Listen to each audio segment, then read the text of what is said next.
technical education with formal education.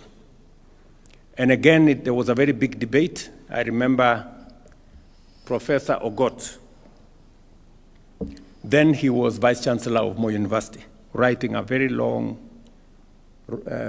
piece on the newspaper and saying how I was going the wrong direction and that I was trying to elevate plumbing and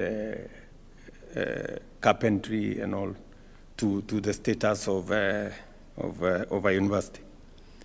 But today, again, I'm very proud that we have all realized that STEM is the space where we are going to get the leadership of the future. That's where we're going to generate engineers, that's where we're going to generate the scientists of the future, and that's where we're going to generate all the people who will not only acquire knowledge, but apply that knowledge in a much more practical way. And that now Waziri has the easy task of progressing that. And I'm happy, Waziri, with what you're doing, progressing it now to more industry-based training. And today, I remember then we only had, I think, 13 technical training colleges. When I became Minister for Higher Education, we escalated that. And in the last, I think, 15 years, we have grown technical training colleges to now 254, I think. And we have moved the students. We have moved the students from almost 89,000 in 2013. Now we are at 700,000. We have actually, in the last 3 years, we've moved the number of students from 380,000 to now 700,000. Again, it builds into the whole space around education. We must be minded about access, affordability, relevance. You know, this is where I want to encourage the greater leadership to keep the focus on accessibility, on relevance, because sometimes people teach for the sake of people getting degrees and papers. But we must also equally be focused on relevance so that education can help us solve the problems of now and figure out how we can do better into the future. This milestone, as I have said, aligns with the broader transformation of university education in Kenya. As of 2025, our country boasts 82 accredited universities, 45 public and 37 private. With today's ceremony, Gretsa becomes the 31st private university to receive a full charter, further reinforcing the central role private institutions play in expanding access and cultivating work-ready graduates. The word of this charter is above all a celebration of partnership, government and private sector working together to ensure high standards, broaden opportunities, and train graduates who contribute meaningfully to national progress. Greater University stands as a compelling evidence that collaboration delivers results. Congratulations to the sponsors of this great institution. I know it's quite a proud moment for you. In 2029, universities will admit the first cohort of competence-based education and training graduates. The government of Kenya is fully committed to ensuring that institutions, curricula, and faculty are ready Universities must therefore embrace new pedagogies, practical learning models, staff retooling, and lifelong learning to make this transition successful. I say this again because when I was elected into office 3 years ago, we had another crisis in the education sector. We had 3 fundamental problems. Number 1, we had a chronic teacher shortage. Number 2, we had a competence-based curriculum that was misunderstood both by parents, by teachers, and by even learners.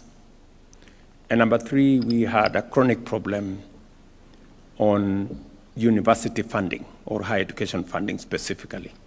For those of you in this space, and I'm sure Kuria knows, many universities were technically insolvent. Actually, almost 23 universities were technically insolvent because the model of funding that we had adopted was not working. But you know, because education is a very sensitive space, nobody wanted to touch it. We all knew that something needs to be done. But everybody was apprehensive because education is very emotive. It's about parents and their children. And you know, all of us as parents, we are very protective about our children. So we had to navigate a very difficult path. But I am very confident today that 3 years down the line, we have straightened the CBC curriculum. We have brought the stakeholders on board. And in fact, we have transitioned from competence-based curriculum to competence-based education and training, what we now call CBET. There is now greater alignment, greater understanding from learners through teachers to parents. Number 2, we have more or less solved the problem of teacher shortage. In the last 3 years, by next month, we will have hired 100,000 teachers. Again, to close the gap on teacher shortage. And we have invested more resources, working with members of parliament, working with development partners. We have built an extra 23,000 classrooms across. And my instructions to the ministry is that now we expand laboratories by another 1,600, is it, Julius? Yes. 1,600 laboratories, especially in schools that are in remote areas. It is not right that a student comes to do an exam in a laboratory for the first time they are entering a laboratory. So it is very important that we close the gaps in those spaces. And number 3, we have now changed the university funding model. Instead of focusing on the institutions, we decided to focus on the student. Now we have a student-focused university funding model so that we assess every student on the basis of merit and on the basis of ability. And therefore, it is not possible anymore to lock out any student. And we want to make it possible for all our learners to have equal access to university education. And I know Gretza would have wanted the government to have some government-sponsored students. I don't know whether you did have that in the past. But I don't have very good news for you. I have to straighten the space first because we overcommitted ourselves as government. And we actually brought a lot of trouble to many universities. I know one university that has to close down because government sent students to that university. They spent all the money they had to train and teach the students. And then government did not come through because we had limited resources. So we're trying to cut our cloth the size of what we can afford.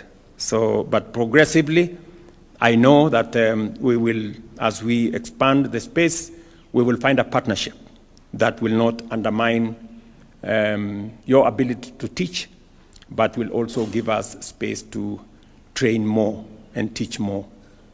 I'm sure the experts in my team and all the other people in that space and the stakeholders will begin to imagine how are we going to do this. And I am very particular about the matter of education because as a country, the biggest asset we have is our human capital. It is bigger than any gold we can find. It is bigger than any minerals we can find. Our human capital. Today, many Kenyans may not know that the resources that we get from Kenyans working outside Kenya is upwards of $5.1 billion every year. That is in the region of almost 700 billion.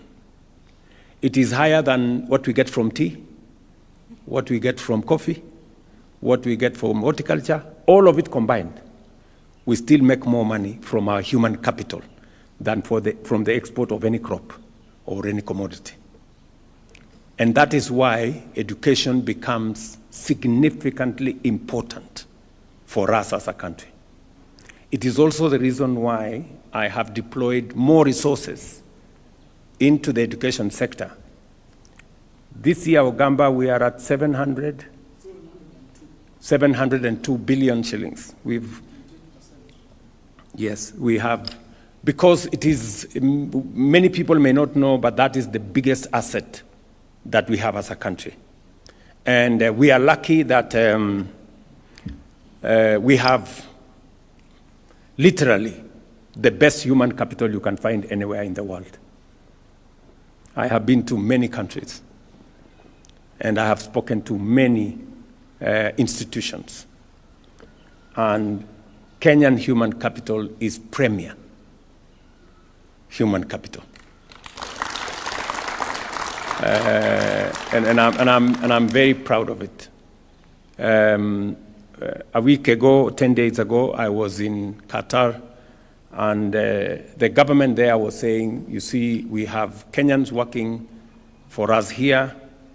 They are outstanding, and we are offering another 13,000 positions for Kenyans to work in their country.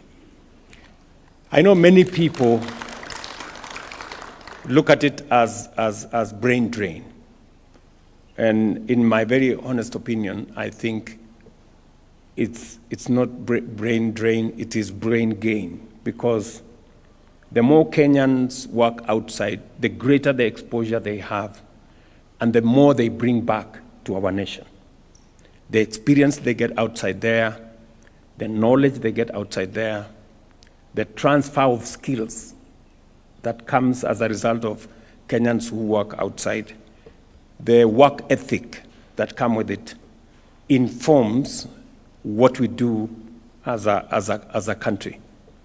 And much more importantly, it is a resource that we have as a country that we are happy to share with the global community. We are lucky that Kenyans speak some of the very best English in the whole world. I think there are Kenyans who speak better English than the English men and women themselves.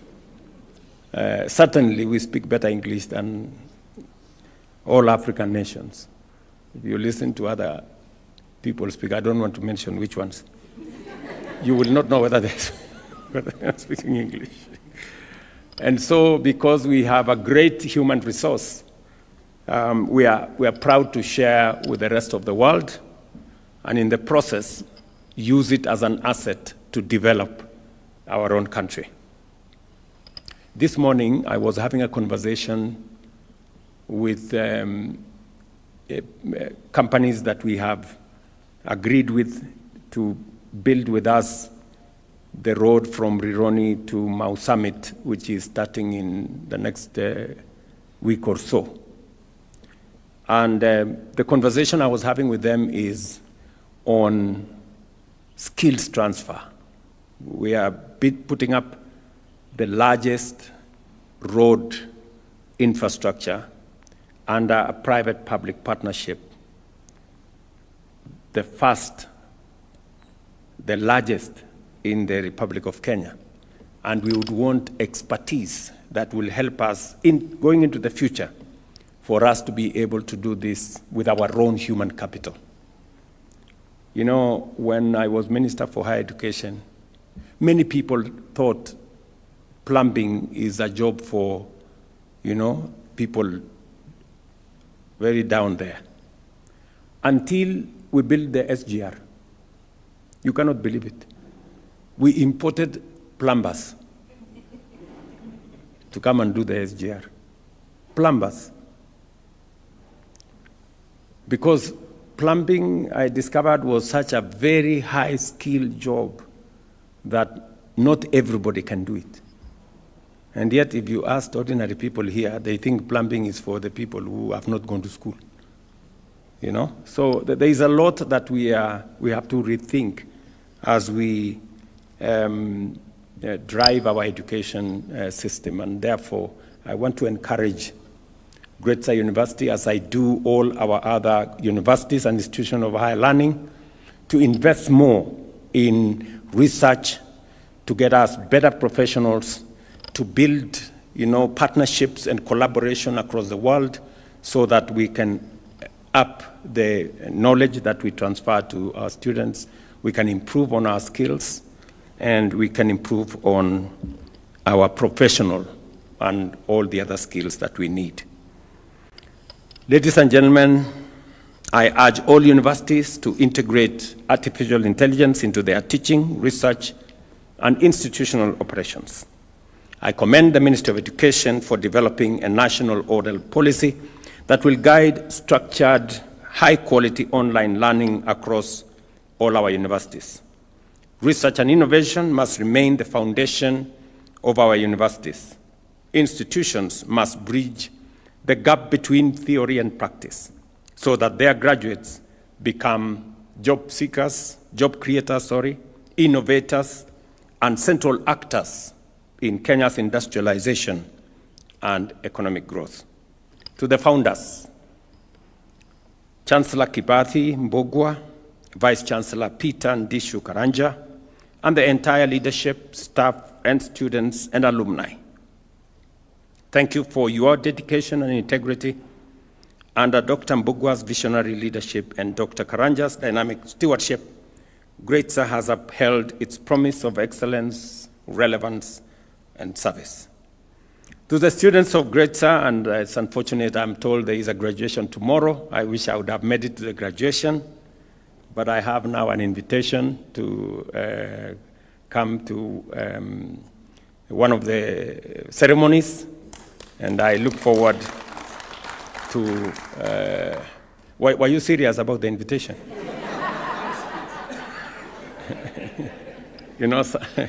Some of these invitations are formalities, just so that you look good, but you don't mean it. Yeah? You're serious, right? So if you're serious, I'm sure you will send a letter to me, and we will handle it. Simon here, Deputy Comptroller, comes from Moranga. You can even give him by hand when he's coming from home. So to the students of Greater University, seize every opportunity, learn with intention, nurture your talent, sharpen your curiosity, and prepare yourselves to lead, to innovate, and to solve the problems of the present and the future. Your education is the anchor upon which Kenya's future will stand. Strong universities build strong communities, strong industries, and a strong nation. By equipping learners with skills, values, and knowledge, institutions like Greater fuel our national transformation and enhance Kenya's competitiveness on the global stage. Congratulations to Greater University to Mom here. I know she's very emotional about this moment. And I want to tell you, Mom, you now join the distinguished ranks of Kenya's fully chartered private universities, a testament of your vision, progress, and promise. May your future be defined by academic excellence, groundbreaking research, and graduates of character who will build our nation. Thank you very much, and congratulations again.